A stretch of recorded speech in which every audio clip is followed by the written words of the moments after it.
Welcome to A Voice for MG, a podcast which features the voices of individuals sharing about life with myasthenia gravis. Today is our first episode, and we have with us Naomi. Welcome. Hi. My name is Allison Dye, and I will be hosting today's episode. And our guest today is going to be sharing a very important and complicated part of living with myasthenia gravis. But before we get started talking about diagnosis, would you like to introduce yourself? Tell us your Yes, name, age, where are you located? gladly. So I'm Naomi. I'm from Belgium. I'm 24 years old. And my diagnosis, I had one when I was 20 years old. So I know it for about 4 years now, but I've lived with it for a very long time without knowing. So I'm very glad to have the opportunity to share a bit of my story with you guys. Wonderful, wonderful. I understand. I do not live with myasthenia gravis, but I live with 3 neurological conditions. So I do understand how difficult it can be to share your story. It's such a Yeah. vulnerable part of you. So, first off, thank you for joining me today and for wanting to share your story. Let me start off with my first question, which would be what led you to seek and then receive a diagnosis? So when I was 15, I was in culinary school and we had to have like meals with everyone. And I couldn't eat or I couldn't swallow, even not swallow water. So it was a very big problem. I had to also carry plates to the table and I couldn't hold them. So after it, I changed to administration where I had to talk a lot and my speech wasn't going as it should be. And a year before my diagnosis, my mom noticed that I wasn't just like fatigue or that I was unwell or something like that. She saw it was something very strange that was going on and she couldn't name it, neither could I. So one time she said, enough is enough. We're going to see a physician and we're going to find out everything that's going on because you cannot live like this. And I said, okay, because that was a very difficult thing for me to do also, to say, okay, I'm going to seek help now because no one ever listened to me. And I was like, it's going to be another doctor that's going to say like, yeah, I don't know what's going on. So maybe we should just terminate the things that we're doing now and you should just live like this. So my mom one day she made an appointment in Ghent here in Belgium and we saw a speech physician and she told me that she didn't really know what was going on but she wanted to help me further and she made an appointment with the surgeons and one of the surgeons they saw me and they had like a little camera going up my nose to see what if something was going on because I was talking nasal and he saw that my pellets behind it wasn't closing. So with normal people in a normal body, when you eat or you speak, the pellets it closes. With me, it didn't at all. And he said, like, it's the first time I'm seeing this. This is not normal. I'm going to send you to neurology. And once I came to neurology, the physician said to me, like, yeah, it's I can see directly that it's myasthenia. And it was kind of a relief. Like I remember going home, walking out of the hospital, and I was crying because my mom she asked me, why are you crying? We know what's going on now, and we can finally, yeah, we can finally just try at least to live with it and have medication for it also because yeah, that was a really important thing that she knew that everything was going to be okay. And I was like, I know, but I'm going to have to live with it for the rest of my life. And it was something that just hit me all at once. Like I have spent years and years trying to figure out what is going on. And finally, I have a name and I'm so thankful for it. But at the other side of it, I knew because they told us like it's not going away. It's something she's going to have to live with it for the rest of her life. And yeah, that was just really it. The fact that I couldn't speak, that I couldn't eat, yeah, it made my mom worry a lot. And it was really her that was making the steps for me. Yes, yes. That I see some of my own journey, even though it's a different journey completely, just some things that are similar in Yeah, that we both had a mom to really advocate for us. And isn't it yes, amazing when a mom can be your voice when you feel like exactly. you can't say anything, right? Yeah, Like it's hard to exactly. speak up for ourselves. So Yeah, having that person there for you yeah, was fundamental in you getting the answers you needed, which is just yes. beautiful. Yeah, exactly. Especially when your voice it's not working like it should be. Like I was talking through my nose. No one could understand me. Even my own family, sometimes my dad especially, he was like, what is she saying? What is she saying? And my mom was always the one who tried to listen, who tried to understand what I was saying. And Mm. I'm really grateful for her, to have her in my life and beside my side. And that she took those steps for me was like a really big thing, because I saw a couple of doctors. It's not that I was just living with it and just Mm-hmm. ignoring it, but I saw some doctors and it was like, yeah, I was always leaving the room thinking maybe it's in my head. Maybe it's Mm-hmm. not real what I'm experiencing, and maybe it will go away after some time, but it wasn't. So Mm-hmm. it was just worsening. And my mom, she saw it and she recognized it and she said, no, it's stopping here. We are going to seek help and we are going to find out what is going on, because this is not the life I want for my child. Mm-hmm. She needs to have a better option than this. So yeah, grateful. Yes. Yes, I can imagine. I can imagine. And it is that like feeling you begin to get when you're seeing so many doctors. I Yeah. think so many people believe that you are sick, you go to the doctor, they have a very quick answer and they have a solution. Yeah. And that's not always how it works. So I think in our mind, when we go to the doctor and that's not what happens, we begin to think and question, is this real? Is it in my head? Yeah, exactly. Yes, because the doctor, you have doctors at hospital, but also the doctor you see on a regular Mm-hmm. basis. And that doctor, he was like not giving me references to go see a neurologist or Mm-hmm. something like it. And I was like, something is wrong in my body. When I was younger, I will say, when I was younger, when I was like in the sixth grade, we here in Belgium, we do like a running contest with other schools, and I couldn't run at all because I was Mm-hmm. always going through my knees and I didn't know what was going on at all. I was like, where is this coming from? I'm like 12 years old, I shouldn't be experiencing this. Mm-hmm. And I was going to the doctors always and I said, like, yeah, my legs aren't working as they should. And it's just the things that I said and he didn't pick up on them. I was like, what more do I need to do to make you Mm-hmm. understand that something is really wrong with my body? Like, it was just till the day that my mom really got mad at him, that he said, like, yeah, maybe you should see a speech physician. Mm-hmm. And then we were like, oh yeah, but just to mind that his wife is also a speech physician. And I think he was referencing to her, but my mom said, no, we're going somewhere else, because I think if I would have went to her, she wouldn't, I wouldn't be where I am right now. I think I would have died, because my body, Mm-hmm. it was really at the end. My body was giving up. Yeah. Yeah. Yeah. And you Yeah. needed help Yeah, and someone exactly. to just believe you and help you look for Yes. answers. And Yes. that's so hard when you don't feel well, Yeah. you're low energy, and you're Yes. being forced to go through step after step and see doctor after doctor. It's so discouraging. Yeah. I'm so glad you had your mom next to you during every Yeah. step of the way. I think that probably made all the difference from what I'm Yeah. hearing from you. So Yes. I have some questions regarding diagnosis because that's what we're talking about today, right? Like, Yes. what do you wish had been different in your diagnosis journey? I think the thing I wish the most is that I was heard the first time. That someone, we were in last year, we were in a conference with everyone from the group, and the question was asked, like, who under 3 months had a diagnosis, and no one put up his hand.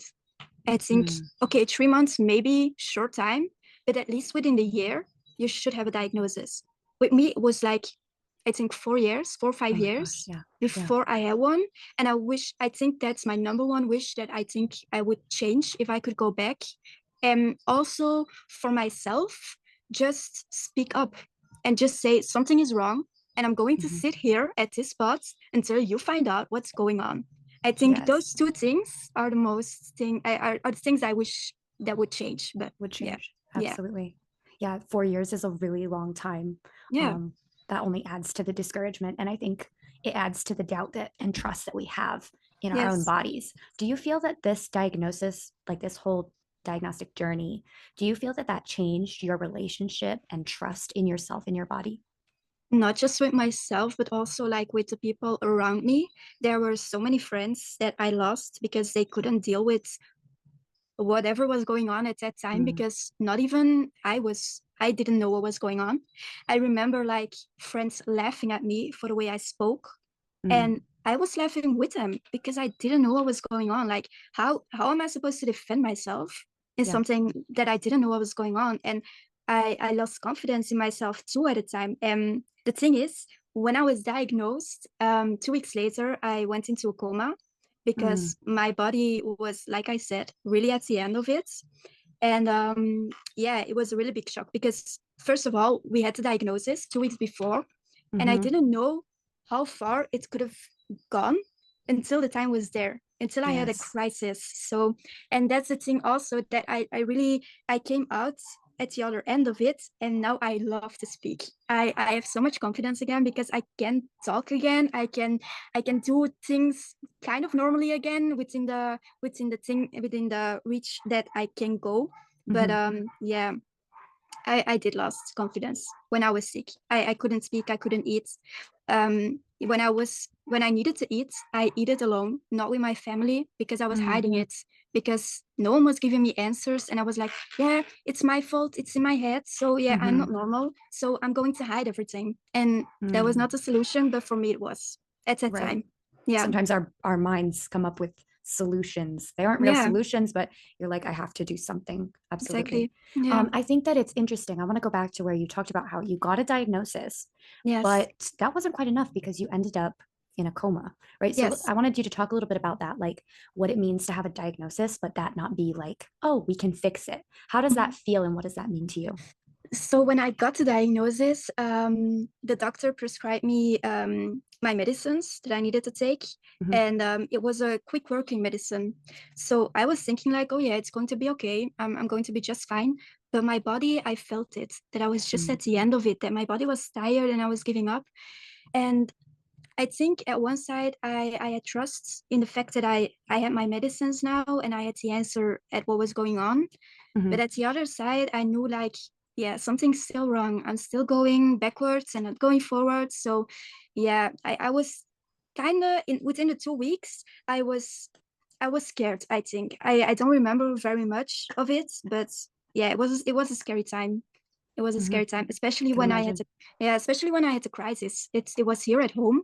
Mhm, And I remember the day like it was yesterday. And I was like, mhm, damn it, I had my diagnosis and I'm still here. Like, why isn't it working? I was so mhm, frustrated. And then when the people came with the ambulance, they took my saturation, things like that, to see if, mm, if I was still good. And everything was good. Like they were not seeing things, but they were seeing me. And they said, yeah, this is not normal. She needs to go to mhm, the hospital because she's at the end of whatever's going on here. And when I got to the hospital, my mom said, yeah, she had the diagnosis like 2 weeks ago. And what's mhm, going on right now? It was just like, even the doctors didn't explain to me, like, yeah, maybe if you get worse with this, or if you have like, if the medication is not working or mhm, something, whatever, you can have a crisis. We didn't know at all. So we just found out at mm. the moment that I was Oh my not able to gosh. breathe. They were just saying to me, yeah, you have a crisis. And I was like, oh yeah, it's good to know now. It's good to know, but it's Now I already too know. late. Yeah, I wish Yeah, I had known this exactly. to maybe prevent it or at least, Yeah, not be shocked. So do you exactly. feel that your diagnosis could have been more informative and educational? Yeah, a lot more. Yeah, a Mm, lot more. Because I remember that I just came in a room. I was within the systems, and she said to me, "Yeah, I think this is your diagnosis, but I'm going to see the doctor and going to ask if this really is a diagnosis." And the doctor came in because here in Belgium we don't see it that often. mm, And the doctor came in and he looked at my face and he said, "Yeah, it is.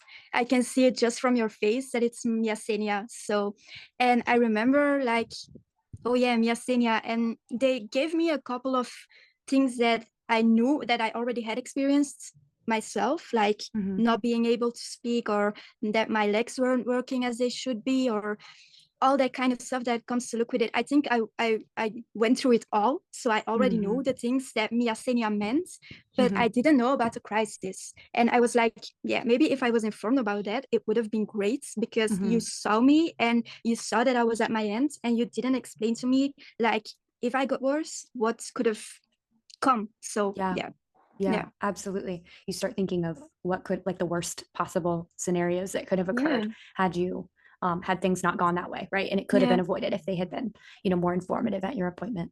yes. Absolutely. What do you wish more people understood about receiving a diagnosis of myasthenia gravis?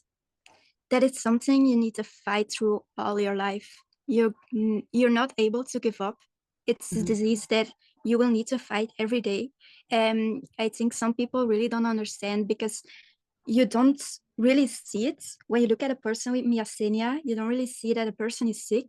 But when you live with them day to day, you notice things. Like sometimes there are days that I cannot go out of the bed because I'm just so tired, or I need to schedule things like in the morning I can do this, this, this, and this. And in the evening or in the afternoon, I just need to rest. And I wish people would just like, okay, I can't see it, but there is something behind the all of it. There is something behind it, and I think it needs to be respected so much more than it is. Yeah. No, I fully agree. I think that's something that I wish more people understood about a lot of things. But with Yeah. MG, it is very invisible, right? Just Yes. because you can't see it though, doesn't mean it's not there. Okay. So if you could have one wish concerning your MG, what would it be? One wish, I think. So I am participating in this podcast to raise awareness about the diagnosis of myasthenia gravis. The journey towards a proper diagnosis is often long and exhausting. Only 1 in 50 to 100,000 people are affected by MG. I'm doing this to show how important it is to listen to your own body and how crucial it is that your doctor reference you in time or makes a correct diagnosis, because this really can save lives. My story could have turned out like so differently if someone just believed me earlier. Now I speak for all those who are still undiagnosed and still searching, still fighting even. Keep standing up for yourself and keep going step by step, even when the days are filled with silence and struggle. Keep keep speaking or scream it out until someone truly listens, and never let anyone convince you that it's maybe just in your head. You know your body better than anyone. You know when something isn't right. Trust that feeling and never let it be taken away from you. I also hope you find people who believe in you and stand by your side when the days are heavy and hope feels lost. When the road seems long and dark, just keep going. Even when the world doesn't understand you, never let them silence you. Never. Beautiful Yes. message. Beautiful, beautiful message. Thank you for sharing that with us today. No problem. And now for the final question, who would Yeah. you like to thank? I want to say that I want to thank my family for standing strong behind me, especially my dear mom. I also want to thank my general practitioners, Jolien and Laurien, for always listening and providing the right care. And a heartfelt thanks to my doctors and nurses at UZN, both in neurology and intensive care. You save lives every single day. Never underestimate how what may be routine for you can mean a new chance at life for us. So thank you. Thank you for listening to A Voice for MG, a podcast brought to you by EuMGA, the European Myasthenia Gravis Association. To learn more about the organization and this podcast, and to see how you can support, please visit eumga.eu today. A huge thank you to all of our supporters, members, collaborators, sponsors, and a heartfelt thank you to Naomi Wynen for lending her voice to today's episode.